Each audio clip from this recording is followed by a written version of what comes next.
Boa noite, pessoal. Mais uma vez, muito obrigado a todos pela presença. É isso, né? Então, vamos começar. Eu não quero terminar muito tarde. Vamos lá. Jackson, deu uma olhadinha aqui, uma espiada na apresentação dos slides. Acho que ele deve ter ficado um pouco curioso, mas enfim. O título que vocês estão vendo aí é Decifrando a Bíblia. A gente vai falar um pouco sobre princípios de interpretação da Bíblia, aqueles que viram lá o convite que a gente mandou nos grupos do WhatsApp, né, que estava falando sobre... Quem estava falando? Você lembra que estava falando lá no convite? Lázaro e... A parábola do rico e Lázaro, isso mesmo. É bem confuso. Exatamente isso que eu queria que vocês pensassem quando vocês chegassem aqui. Aqui vocês vão mudar essa opinião. Vocês vão sair daqui com uma opinião diferente. Não se preparem. Mas a gente vai chegar lá. Esse vai ser... O cara tá te chamando ali. Esse vai ser o nosso final, mas a gente vai seguir o caminho para chegar lá. Falar um pouco sobre interpretação bíblica. Em primeiro lugar, por que eu resolvi falar sobre isso, né? Qual que é a importância da gente aprender e estudar sobre isso? Basicamente, se a gente olha em volta, já é muito fácil a gente perceber que tem um monte de igreja por aí, um monte de igrejas diferentes para todo lado, todas com a mesma Bíblia na mão, porém cada igreja ensina uma coisa diferente. Porque, no fundo, cada igreja interpreta a Bíblia de uma forma diferente. Aqui a gente interpreta a Bíblia de uma forma, se for em outra igreja eles interpretam a Bíblia de um jeito diferente, e cada um interpreta a Bíblia de um jeito. Então, a pergunta muito importante que a gente devia pensar é: se eu interpreto a Bíblia de um jeito, e o meu irmão de outra igreja interpreta a Bíblia de outro jeito, como a gente sabe quem está certo e quem está errado? Essa é uma pergunta muito importante da gente pensar.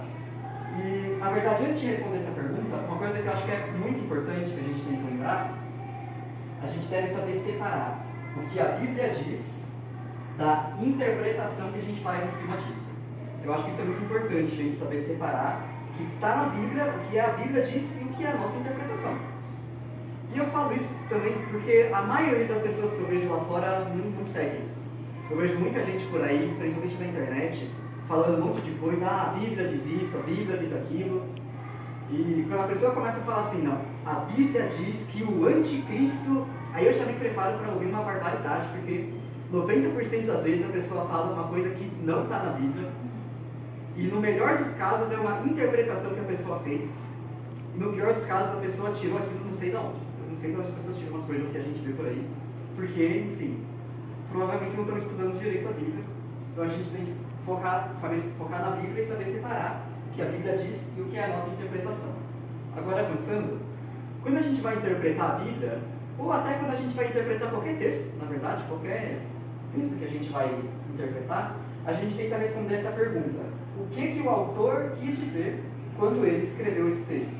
É isso que a gente está pensando quando a gente está interpretando um texto. O que o autor quis dizer aqui? E, na maioria, em muitos casos pode ser uma tarefa simples, em outros casos pode ser um pouco mais difícil. No caso da Bíblia, existem alguns fatores que podem dificultar essa nossa tarefa de interpretar o texto. Porque nesse caso, em primeiro lugar, são vários autores. Esse daqui eu acho que é o menor dos obstáculos, porque embora sejam vários autores, todos eles foram inspirados pelo mesmo Deus, e Deus guiou tudo de uma forma coerente.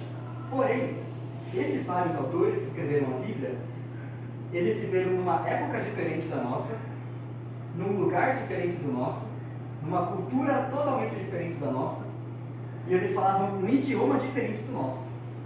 E esses aqui são os principais obstáculos para a nossa interpretação bíblica que a gente precisa levar em consideração, em muitos casos, quando a gente está estudando a Bíblia. E, bom, agora que eu falei tudo isso, talvez pareça de repente que estudar a Bíblia virou um negócio super complicado, que precisa fazer um curso do Rodrigo Silva para conseguir entender a Bíblia. Mas a gente sabe, né, que na maioria dos casos a Bíblia é simples o suficiente para uma criança entender até. Ela se explica, porém em alguns casos a gente precisa tomar um pouco de cuidado e estudar um pouco mais para a gente conseguir entender realmente o que o texto está dizendo, o que o autor estava tentando dizer para a gente. O princípio mais importante de interpretação bíblica, que o Tex já lembrou aqui, é que a Bíblia interpreta a si mesma. A própria Bíblia ela vai trazer para a gente os princípios e ferramentas para a gente interpretar. Vamos ver um exemplo prático disso. Esse texto aqui diz assim, do Evangelho de Mateus, sobre o nascimento de Jesus. Enquanto ele pensava nisso, um anjo do Senhor lhe apareceu em sonho e disse: José, filho de Davi, Não tenha medo de receber Maria como esposa, pois a criança dentro dela foi concebida pelo Espírito Santo. Ela terá um filho e você lhe dará o nome de Jesus, pois ele salvará o seu povo dos seus pecados. E tudo isso aconteceu para cumprir o que o Senhor tinha dito por meio do profeta. E agora, o autor ele faz uma citação um trecho do livro de Isaías, do Antigo Testamento, que diz assim: vejam, a virgem ficará grávida, ela dará à luz um filho, e o chamarão Emanuel, que significa Deus conosco.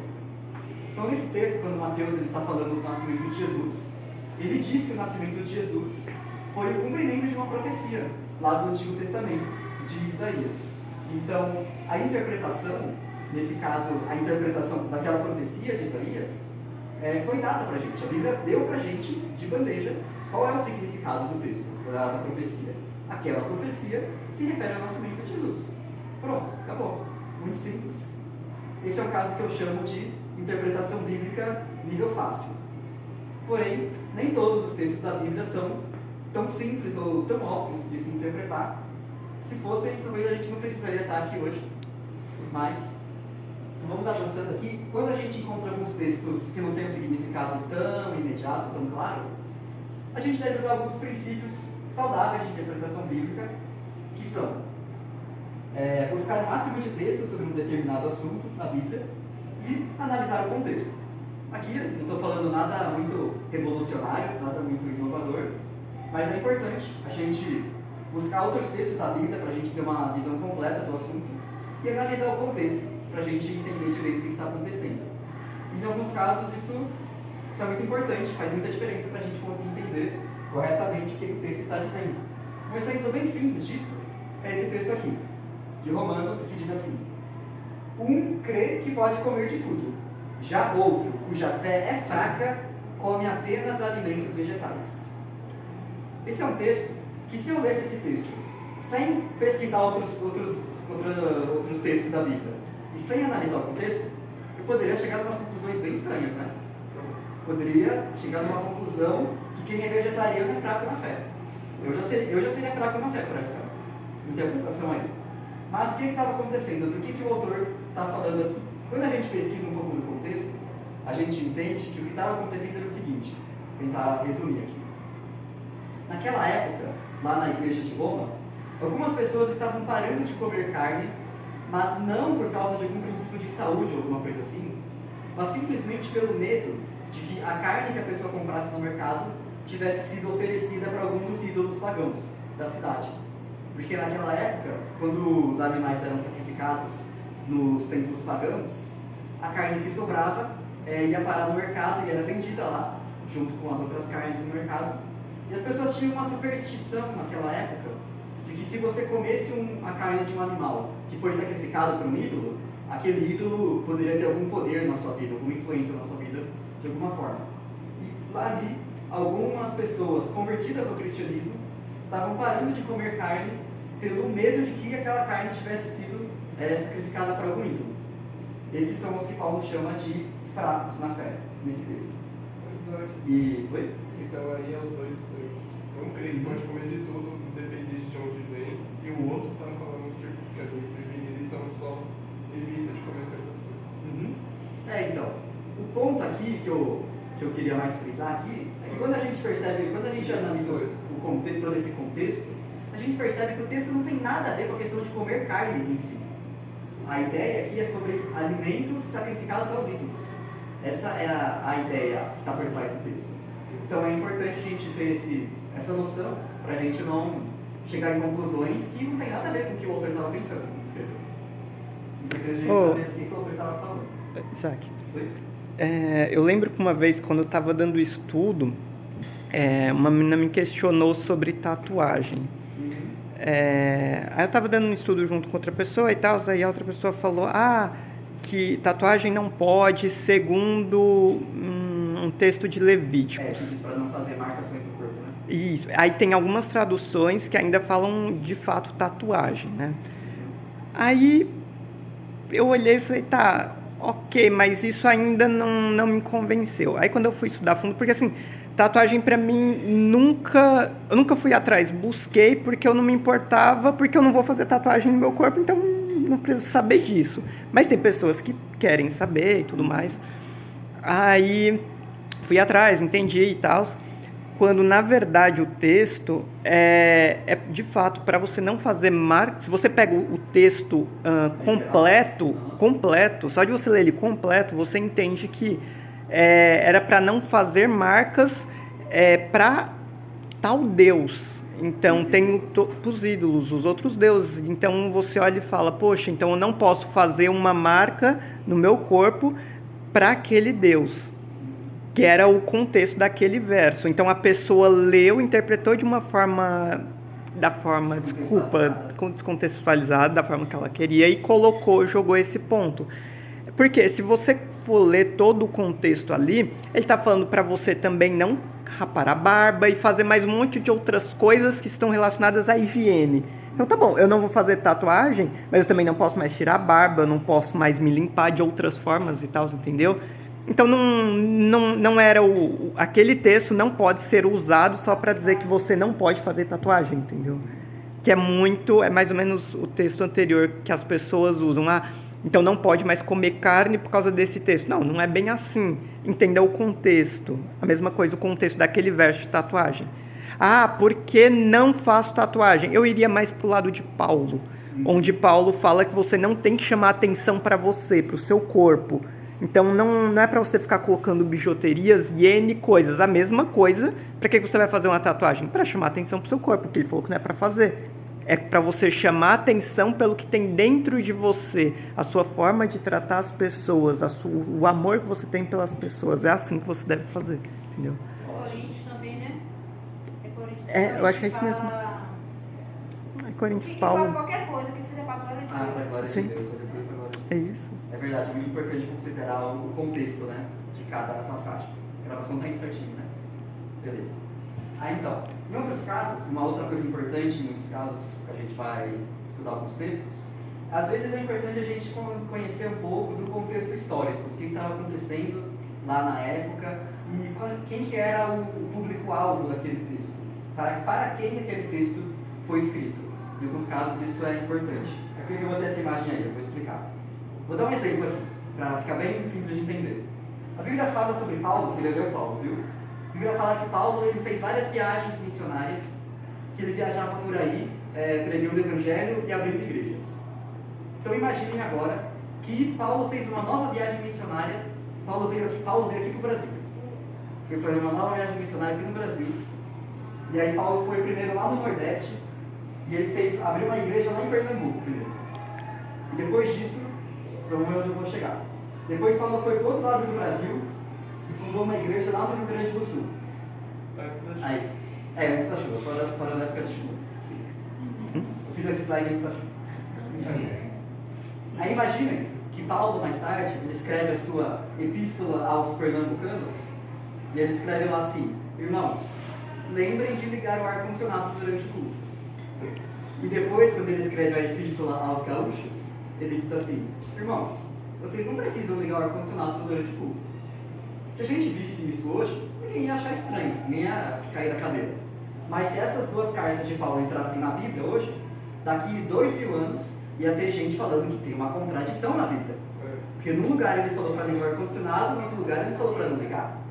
Mas a gente sabe, né, que não é uma contradição, ele estava falando para pessoas em situações diferentes. E na Bíblia, talvez pareça um exemplo bobo, mas acontece uma coisa muito parecida às vezes. O exemplo mais clássico é a questão da fé ou das obras. Vou fazer um teste aqui rapidinho. Se perguntar para vocês, a nossa salvação é pela fé ou pelas obras? O que vocês acham? Pela fé. Pela fé? Será? Vamos ver o que a Bíblia diz? Olha só, vamos ver. Vamos ver, Paulo escreveu lá em Romanos. Portanto, que diremos do nosso antepassado Abraão? Se de fato Abraão foi justificado pelas obras, ele tem do que se gloriar, mas não diante de Deus. Pois que diz a Escritura? E aí esse contexto de Gênesis: Abraão creu em Deus e isso lhe foi acreditado como justiça. Então aqui a gente vê que vocês acertaram, que Paulo realmente escreveu ali que a salvação é pela fé, e ele dá o exemplo de Abraão, que foi justificado pela fé. Legal, beleza. Agora, olha esse outro texto aqui, de Tiago. Não foi Abraão, nosso antepassado, justificado por obras, quando ofereceu seu filho Isaque sobre o altar? Caramba, e agora? Porque num lugar falou que Abraão foi justificado pela fé, e depois no outro falou que Abraão foi justificado pelas obras. Caramba, algumas pessoas olham isso e falam, caramba, é uma contradição. Mas, como que explica? Na verdade, no fundo é muito parecido com aquela questão do ar-condicionado. Eles estavam escrevendo para públicos diferentes. Paulo, ali em cima, ele estava escrevendo para os romanos, então ele estava escrevendo para um público que estava muito acostumado com a ideia de que você tinha que fazer alguma coisa para comprar o favor da divindade, para comprar o favor de Deus ou dos deuses. E Paulo estava falando para essas pessoas aqui que no cristianismo não funciona assim. No cristianismo é diferente, você não paga, você não faz nada para, você não compra a salvação. Você não faz nada para merecer a salvação. Você não tem como fazer alguma coisa que você mereça a salvação. Você não paga pela sua salvação porque Jesus já pagou o preço e você aceita pela fé. Isso que Paulo estava frisando aqui, enfatizando. Enquanto que Tiago estava escrevendo para um grupo de pessoas que estava caindo no erro oposto. Um grupo de pessoas que estava achando assim, eu sou salvo pela fé, pela graça, então eu não preciso fazer nada. Posso ficar aqui de boa, posso fazer o que eu quiser e Deus vai me salvar. Porque eu sou salvo pela graça, então posso fazer, não preciso fazer nada, ou posso fazer o que eu quiser. E Tiago está falando ali que não é bem assim. Que se você é salvo pela fé, mas você vai produzir boas obras como consequência, como resultado disso. Você não vai viver de qualquer jeito. Então, no fundo, a gente vê que não tem uma contradição. Eles estavam falando para públicos diferentes. Aqui uma outra coisa muito interessante, que muitas vezes quando a gente encontra algum texto complicado da Bíblia ou alguma aparente contradição, é importante a gente fazer essa pergunta aqui: qual é o objetivo do texto? Ou em outras palavras, o que esse texto está tentando ensinar? Por que isso? Porque muitas vezes a gente vai descobrir que o objetivo daquele texto, ou o foco principal daquele texto, não tem nada a ver com aquela dúvida que a gente tinha, com aquela aparente contradição. Vou dar um exemplo disso, para ficar mais claro. Primeiro, esse texto aqui, acho que eu botei aqui, de Mateus, onde Jesus fala assim, Jesus chamou para junto de si a multidão e disse: ouçam e entendam, o que entra pela boca do homem não torna o homem impuro, mas o que sai da sua boca, isto o torna impuro. Esse é um texto que também muitas pessoas leem assim e falam, olha só, Jesus está falando que agora a gente pode comer carne de porco, agora a gente pode comer qualquer tipo de bicho, porque Jesus falou que o que entra pela boca não torna a pessoa impura. Então agora a gente pode comer qualquer coisa. E, bom, a gente poderia analisar isso por vários ângulos, mas vamos fazer essa pergunta: qual é o objetivo do texto? Qual que é o assunto, o objetivo? O que Jesus está tentando ensinar aqui? Analisando um pouco do contexto, o que estava acontecendo ali era o seguinte: os líderes religiosos, eles estavam criticando alguns dos discípulos de Jesus, porque naquela época os líderes religiosos tinham inventado uma regra de que você tinha que lavar as mãos de acordo com uma cerimônia especial que eles tinham inventado lá antes de comer. Se você comesse sem fazer essa cerimônia de lavar as mãos, você estaria impuro. Esse tipo de impureza que está sendo tratado aqui.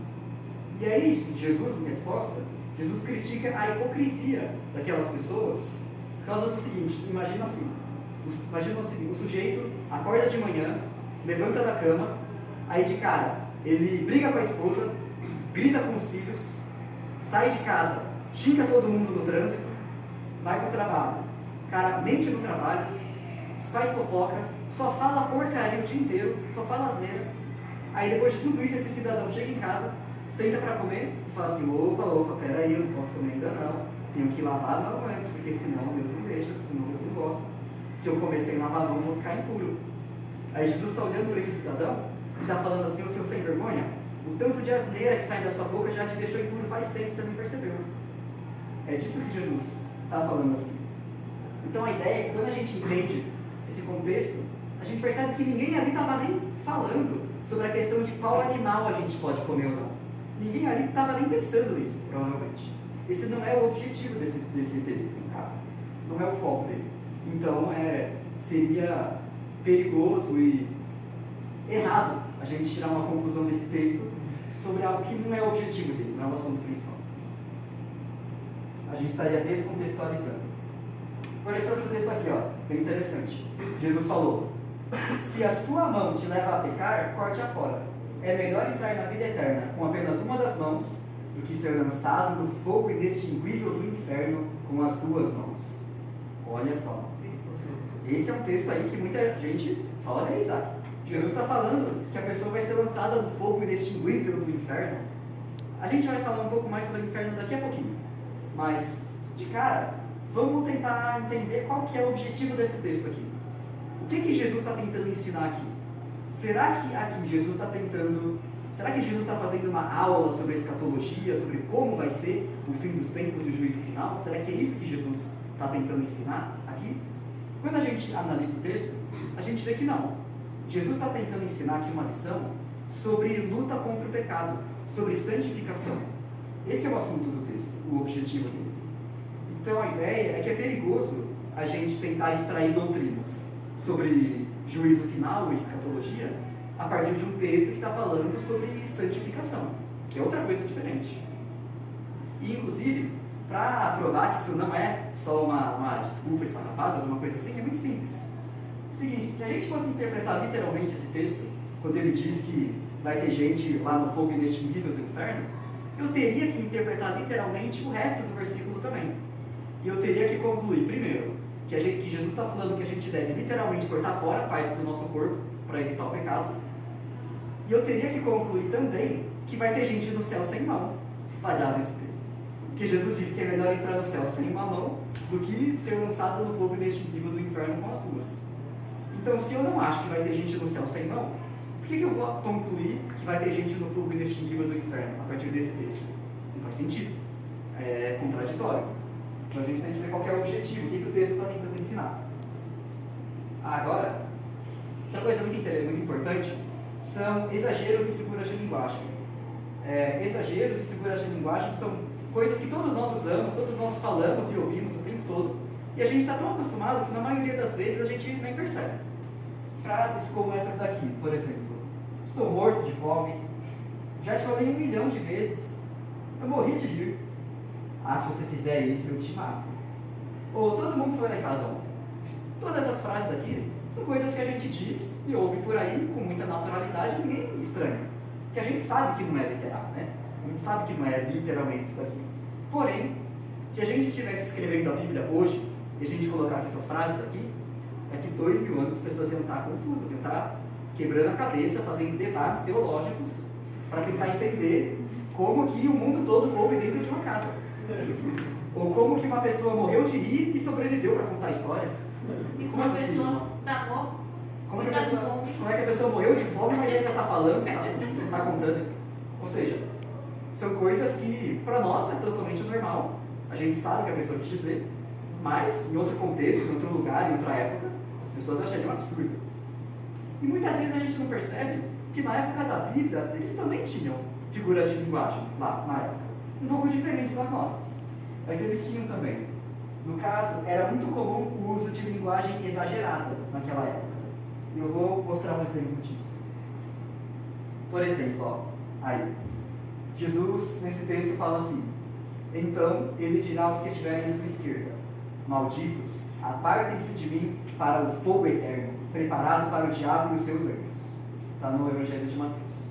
Muitas pessoas leem esse texto e pensam assim: olha aí, Isaac, Jesus está falando que vai ter gente lá no fogo eterno, então quer dizer que a pessoa vai ficar no inferno queimando para sempre. Muitas pessoas entendem assim, porque quando a gente lê, hoje, no nosso contexto, quando a gente lê alguém que um negócio falando de fogo eterno, a gente entende que é um negócio que fica queimando para sempre. Nós entendemos assim a ideia de fogo eterno.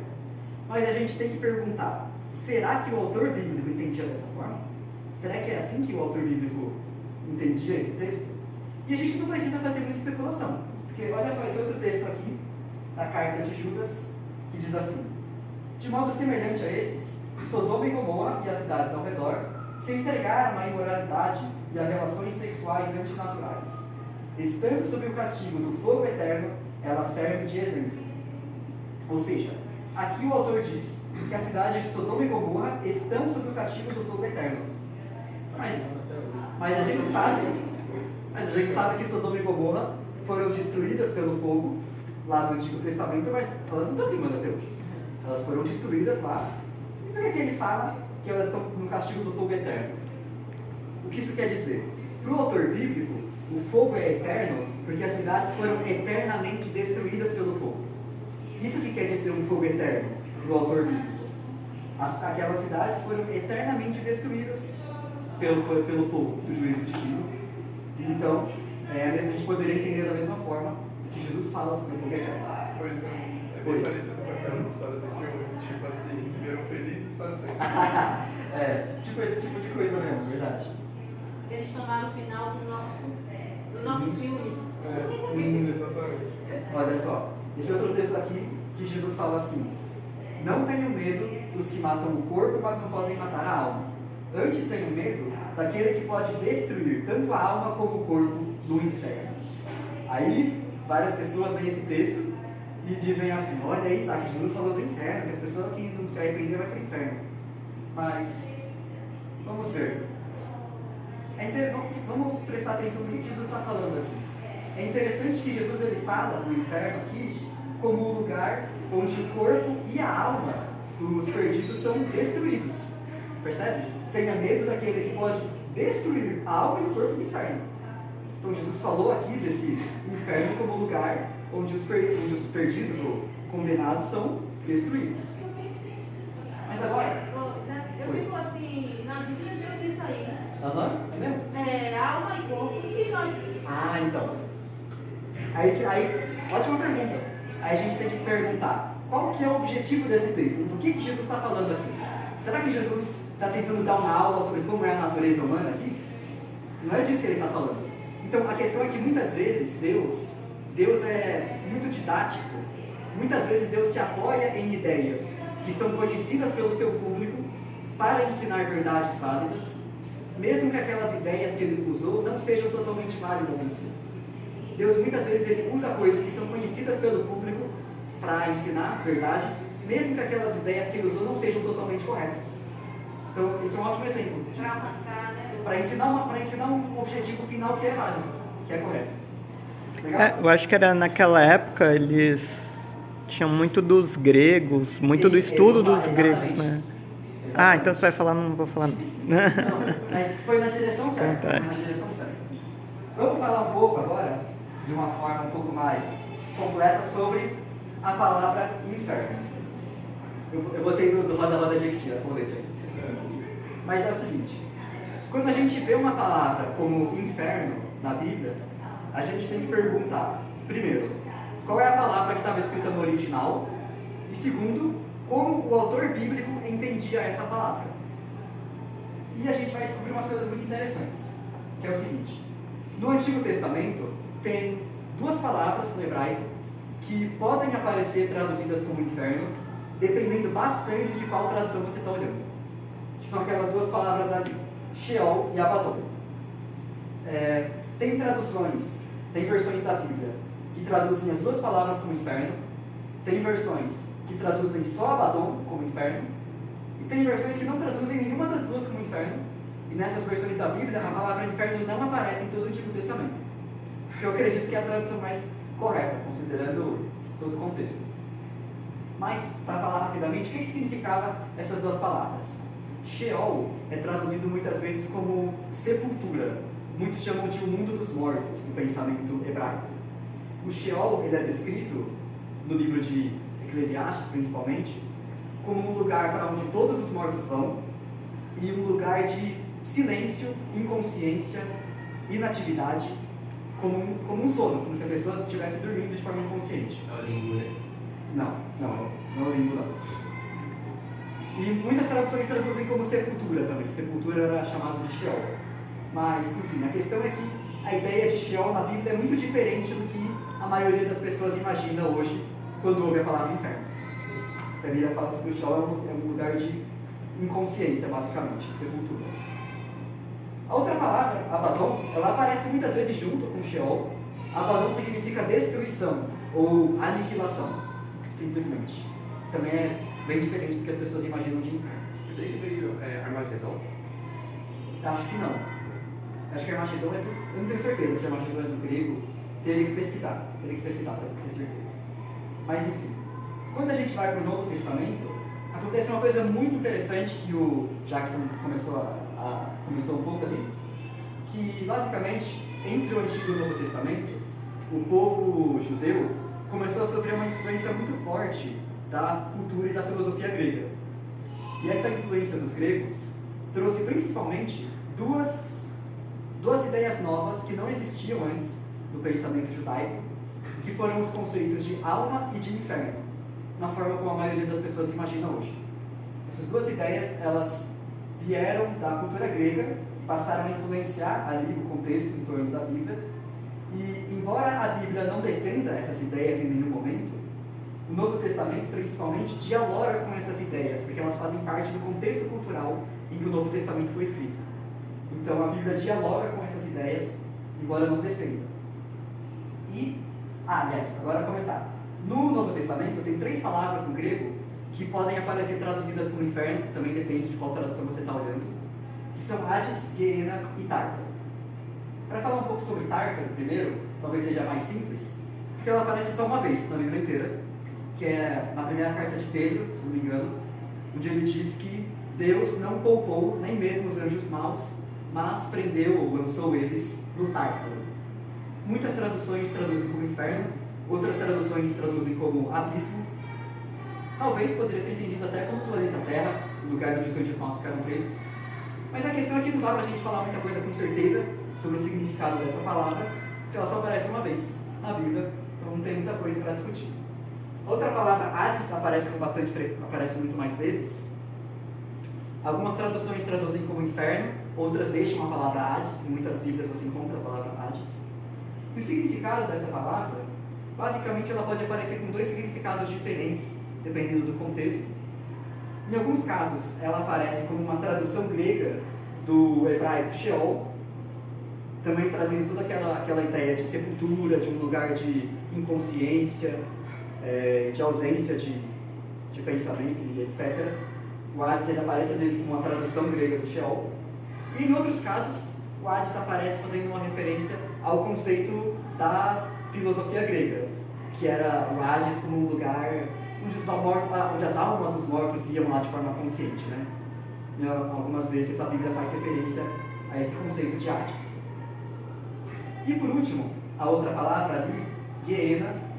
Na minha opinião, se eu tivesse que escolher, eu acho que essa daqui para mim é a mais interessante, porque, em primeiro lugar, porque em todas as traduções da Bíblia que eu olhei, a palavra Geena é sempre traduzida como inferno. As outras duas, às vezes, depende um pouco, mas Geena eu sempre encontrei traduzido como inferno, nas versões que eu olhei. Isso eu acho muito interessante, porque o que era a Geena? O que significava essa palavra? Geena é a tradução para o grego de um negócio que no hebraico se chama Vale de Inom. Vale de Inom, no grego, traduzindo vira Geena. O que era esse vale? O Vale de Inom era um vale que ficava ao sul, fora da cidade de Jerusalém. Era um lugar de verdade. O que a Bíblia chama de inferno era um lugar de verdade. Era um vale que ficava do lado de fora de Jerusalém. E na época do Antigo Testamento, quando o povo fazia idolatria, eles queimavam os sacrifícios para os ídolos nesse vale.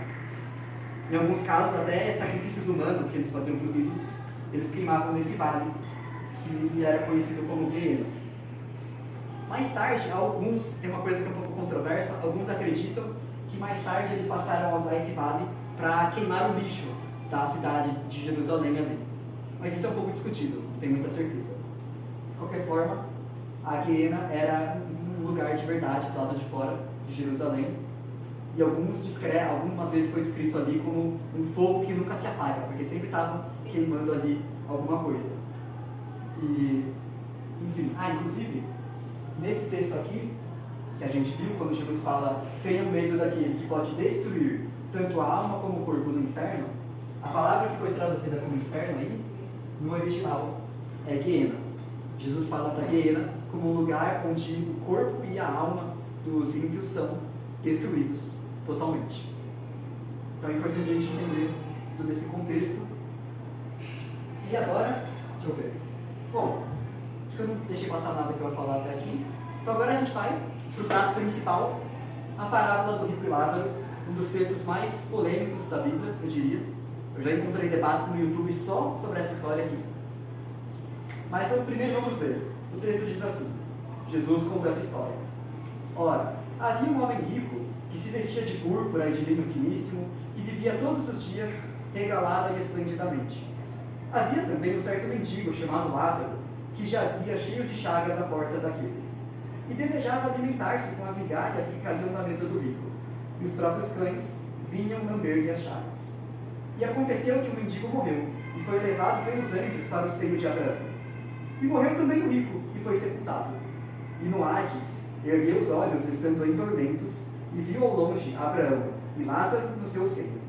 E clamando disse: Abraão, meu pai, tem misericórdia de mim, e manda a Lázaro que molhe na água a ponta do seu dedo, e me refresque a língua, porque estou atormentado nesta chama. Disse, porém, Abraão: Filho, lembra-te de que recebeste os teus bens em tua vida, e Lázaro somente males. E agora este é consolado, e tu atormentado. Faltou o final do texto. Não, continua. Não, mas eu tenho que ler o final do texto. Não está no slide aí. Não, tá sim, continua, tá no próximo. No próximo? Tá no próximo? Ah, tá. Isso. Lá, entendi. Valeu. Opa. Tranquilo, acontece. Mas enfim. Tá chegando? Chegou. Não, chegou. Aí, ó. Abraão falou assim: lembra-te de recebeste os teus bens em tua vida, Lázaro somente males, agora este é consolado e tu atormentado. E além disso, está posto um grande abismo entre nós e vós, de sorte que os que quisessem passar daqui para aí não poderiam, e nem tampouco os de lá passar para cá. E disse ele: Rogo-te, pois, ó pai, que o mandes à casa de meu pai, pois eu tenho 5 irmãos, para que lhes dê testemunho, a fim de que não venham também para esse lugar de tormento.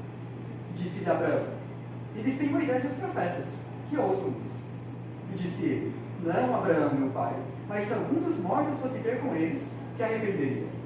Porém, Abraão lhe disse: Se não ouvem a Moisés e aos profetas, tampouco acreditarão, ainda que algum dos mortos ressuscite. Esse é o texto da parábola do rico e Lázaro. Acho que dá para entender um pouco porque é um texto tão controverso.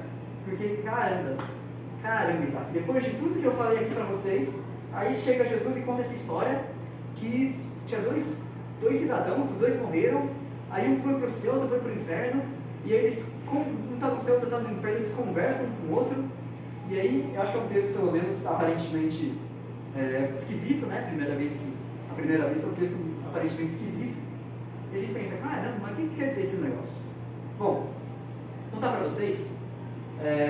Eu assisti um vídeo do Rodrigo Silva explicando sobre essa parábola, que fez muita diferença, porque eu descobri que tem algumas peças que a gente precisa, algumas peças que estão faltando para a gente conseguir entender exatamente o que está acontecendo aqui. A primeira peça que a gente precisa para entender por que Jesus conta essa história é o seguinte: na verdade, Jesus não inventou essa história. Sabia disso? Na verdade, Jesus não inventou essa história. Essa era uma lenda que já existia naquela cultura, naquela época. Era uma história que já existia lá.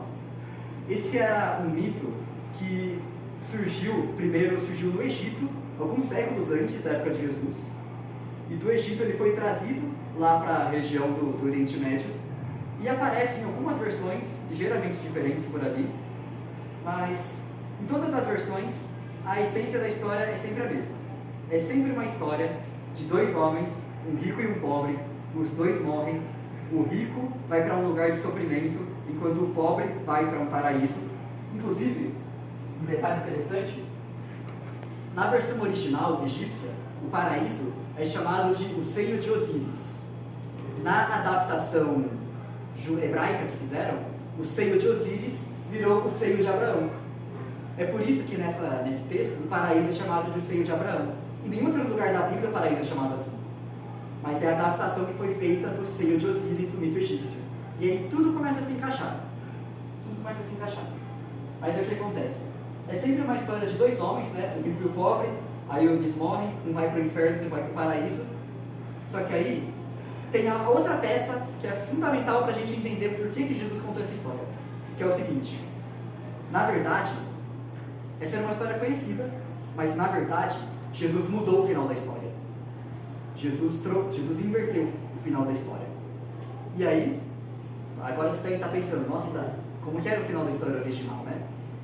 A história original A história original era assim, os dois homens, né, os dois morrem, o rico vai para o inferno e o pobre vai para o paraíso. Mas aí o ponto-chave é o seguinte, em todas as outras versões da história, sempre tem alguém no final que volta do mundo dos mortos para avisar sobre o que acontece depois da morte. Sempre tem alguém que volta do mundo dos mortos com uma revelação sobre o juízo que acontece após a morte. E aí, quando a gente sabe disso, a gente percebe que Jesus literalmente cria essa expectativa no público. Quando ele fala que o rico pediu para Abraão, Abraão, deixa Lázaro ir lá e voltar na casa do meu pai para avisar os meus irmãos, para eles não virem para esse lugar de tormento. Na hora que Jesus falou isso daqui, essa parte da história, todo mundo que estava ouvindo em volta pensou, já sabemos o que vai acontecer. Agora o Lázaro vai voltar e vai avisar os outros lá sobre o inferno e tudo mais. É que nem, abrindo um pequeno parênteses aqui, é como se eu começasse a contar uma história para vocês aqui, de um menino chamado João, que plantou um feijão no quintal de casa. Na hora que eu começo a contar uma história assim, todo mundo que está ouvindo pensa, vai nascer um pé de feijão gigante, não é verdade? Porque todo mundo conhece a história do menino chamado João que plantou um pé de feijão gigante. A maioria das pessoas não sabe nem de onde que conhece a história, mas todo mundo já ouviu a história do João e o pé de feijão. A história do rico e Lázaro era uma história de João e o pé de feijão daquela época. Uma história que todo mundo já tinha ouvido praticamente. Então, quando Jesus disse que o rico pediu, deixa Lázaro voltar e avisar os meus irmãos para eles não virem aqui para esse lugar de tormento, todo mundo que estava ouvindo pensou nisso. Agora o cara vai voltar e vai avisar os outros. Porque esse é o final da história, na versão original. Porém, o que acontece? Jesus ele muda o final da história. Jesus inverte o final da história. E para quê? Para passar uma lição, uma moral, uma lição, um ensinamento diferente. Qual que era a lição que Jesus queria passar? Está ali no último versículo, que ele diz: se eles não ouvem a Moisés e aos profetas, tampouco acreditarão, ainda que alguém dos mortos ressuscite. Em outras palavras, Jesus estava tentando ensinar: acreditem na Bíblia e não em histórias de pessoas que dizem que tiveram uma revelação sobrenatural. Acreditem na Bíblia e não em historinhas de pessoas que dizem que tiveram uma revelação dos mortos. Ou seja, em outras palavras, Jesus ele estava indo exatamente contra a ideia que era propagada por esse tipo de história na época dele. Ele estava tentando refutar a ideia que era propagada por esse tipo de lenda, de história na época dele. E, bom, chama muito a minha atenção, chama bastante a minha atenção quando eu vejo hoje muitas pessoas que leem essa história sem saber desse contexto todo, e muitas pessoas hoje que leem essa história entendem exatamente o contrário do que Jesus estava tentando ensinar. Muitas pessoas acham que Jesus está falando aqui que as pessoas que morrer vão para o inferno depois, alguma coisa assim, porque não conhece esse contexto e acabam entendendo exatamente o contrário do que Jesus estava tentando ensinar. E aí, deixa eu pensar se eu não esqueci de nada. Eu acho que era esse o principal que eu ia falar sobre essa história. Jesus mudou o final da história para ensinar uma lição diferente, né? Para as pessoas confiarem na Bíblia. E aí, de sobremesa, eu vou dar um exemplo aqui para tentar ilustrar, para tentar mostrar para vocês qual foi a sensação das pessoas ali quando Jesus contou essa história. Como as pessoas encararam essa história quando Jesus contou. Para tentar mostrar mais próximo do nosso contexto, vou falar o seguinte. Imaginem agora que Jesus veio para o Brasil. Depois de Paulo, agora Jesus também veio para o Brasil. E foi um sucesso nacional. Multidões viajaram do Brasil inteiro para ver Jesus pregando ao vivo lá no estádio do Maracanã. Olha só, imagina só essa cena. O céu azul, arquibancada lotada, todo mundo lá querendo ouvir Jesus pregando. Essa imagem aqui, a inteligência artificial fez para mim. Mas enfim, imaginem que está todo mundo lá querendo ouvir Jesus pregando. Imaginem, agora, prestem atenção, imaginem que Jesus, quando ele faz o seu sermão do Maracanã, novo sermão, imaginem que Jesus fala assim: povo brasileiro, eu vim até aqui hoje para falar para vocês que vocês precisam confiar em Deus. Porque uma pessoa que não confia em Deus, uma pessoa que não confia em Deus é tão desprotegida, é tão despreparada, é tão incapaz que ela... E já sei. Jesus num estalo diz assim: já sei. Povo brasileiro, presta atenção nisso aqui. Uma pessoa que não confia em Deus é mais aleijado que Saci Pererê. Uma pessoa que não confia em Deus é mais aleijado que Saci Pererê. Pausa agora por um momento. Aí eu pergunto, se Jesus falasse isso daqui, lá no estádio do Maracanã, pessoalmente não me parece nada absurdo de se imaginar que Jesus poderia dizer, se ele estivesse aqui no Brasil. Mas aí eu pergunto, qual seria a reação das pessoas? O que as pessoas iriam pensar? Eu imagino que a maioria das pessoas lá na arquibancada iria pensar assim, caramba, Jesus, então quer dizer que a gente tem que confiar em Deus, né? Porque todo mundo sabe que Saci Pererê não tem perna, né? Mas então quer dizer que a gente tem que confiar em Deus. Caramba, entendi, Jesus. Beleza, então, vamos confiar em Deus. Legal, Jesus, entendi. Certo? Beleza? Agora, eu não acho que se Jesus falasse isso aqui, lá no estádio do Maracanã, alguém ia levantar de repente no meio da arquibancada e falar assim, peraí, Jesus, quer dizer que o Saci Pererê é de verdade, então? Ninguém ia pensar uma coisa dessas. Ninguém ia pensar uma coisa assim. Porém, se esse sermão de Maracanã, se esse sermão de Jesus no Maracanã entrasse na Bíblia, daqui 2000 anos, as pessoas iam estar fazendo debates teológicos para discutir se o Saci Pererê é de verdade porque está na Bíblia. Para discutir se o Saci Pererê é de verdade porque está na Bíblia. Ou seja, é basicamente isso que acontece com a história do Rico e Lázaro. Jesus estava fazendo referência ali a uma ideia uma história que eles conheciam, né, para ensinar uma lição. Isso aqui foi só um exemplo meio descontraído que eu quis usar. E isso agora é o último slide mesmo.